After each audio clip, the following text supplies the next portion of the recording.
Hey everybody, this is Charlie, the Pennsylvania grain farmer, coming to you from a very hot and humid western Pennsylvania today. It's Thursday, July the 4th, 2024, and I want to wish everybody out there a happy Independence Day, and I hope you're having a good day. I've been up here at the Red Shed this afternoon. My wife and I more or less celebrated 4th of July yesterday for a number of different reasons. Spent the day in the swimming pool and stuff. So today I was up here actually working on my combine a little bit. I had gotten the other day the new flex head that I bought last fall.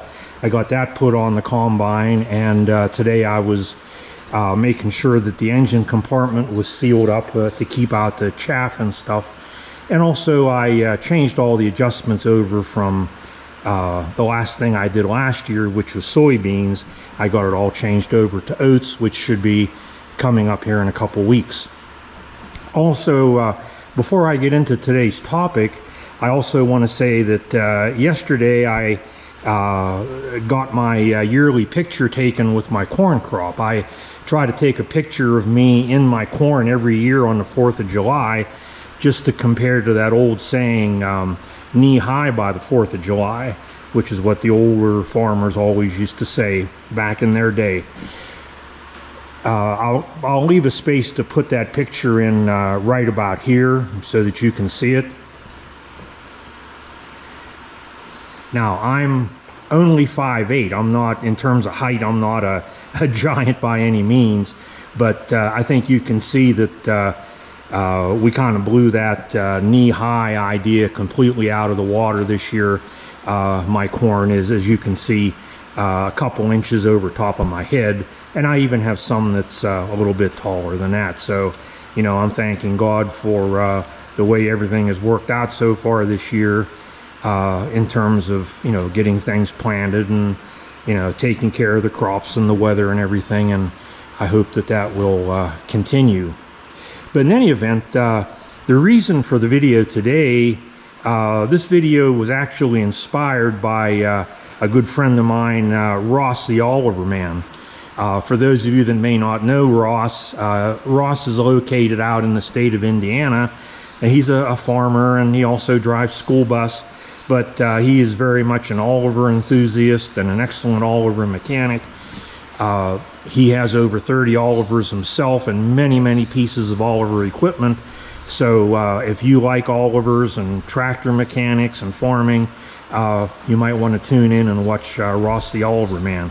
But the other day he did a late night story time in which he was telling the story of one of his Oliver tractors that was very special to him.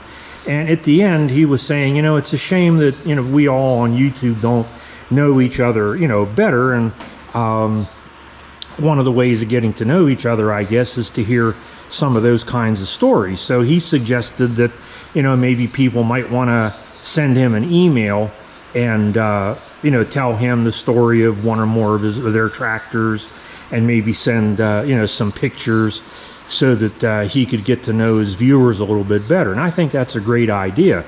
But as I thought about that, I thought, well, geez, I have a YouTube channel and a little bit of a following, so maybe rather than sending Ross an email with pictures and a story, maybe I can just videotape a story here, and that way not only Ross but a lot of other people who may be interested could enjoy it as well. So I'm gonna call this my story of Oliver tractors. I'm not sure if it's going to be a part 1 and part 2 or just a part 1. We'll see how long it gets, but I may decide to split it in the middle. But in any event, I wanted to tell the story or the history behind the Oliver tractors on this farm. So it is going to be a story time. There's not going to be a lot of action, so if that kind of stuff turns you off, then you might want to go to another channel immediately. Otherwise, what I'd recommend is that you find yourself a nice comfortable chair, sit back, find the beverage of your choice. Now, I don't care what you drink. I'm going to be sipping on a Mike's Harder Strawberry Pineapple while I'm filming this, but you can sip on coffee or water or some kind of juice or pop or whatever suits you. But sit back and relax. Our farm did not start out being an Oliver farm. Believe it or not, it actually started out as a horse-drawn farm, and then transitioned to an international harvester Farmall farm for a relatively short period of time. My dad went to school in a one-room schoolhouse, and he was born in 1928. And he had to quit school at the age of 14 after 8th grade because, he wasn't able to go to high school simply because he had to help my grandfather on the farm. He still had younger siblings at home, and my grandfather needed the help, so my dad quit school after 8th grade, and he farmed all the rest of his life. Now, I bring that up because I know that when he quit school, when he was 14, which would have been 1942, that they were still plowing with horses at that time. And that was one of my dad's jobs, and that's one of the ways he really developed himself physically, was by, holding on to and following that plow for many, many acres. But it was sometimes after that my dad and grandfather got the first tractor, and my understanding was that was a Farmall F20. Now, I don't know really anything more about it. I don't know if it was new or used, and I don't even really know how long they had it. All I know is they got it sometime after 1942. Now, they used that tractor for a while. I understand that replaced the horse as far as pulling the plow. But eventually, they traded that in on a Farmall H, which I'm guessing was sometime a little bit later in the 1940s, sometimes before that decade was over.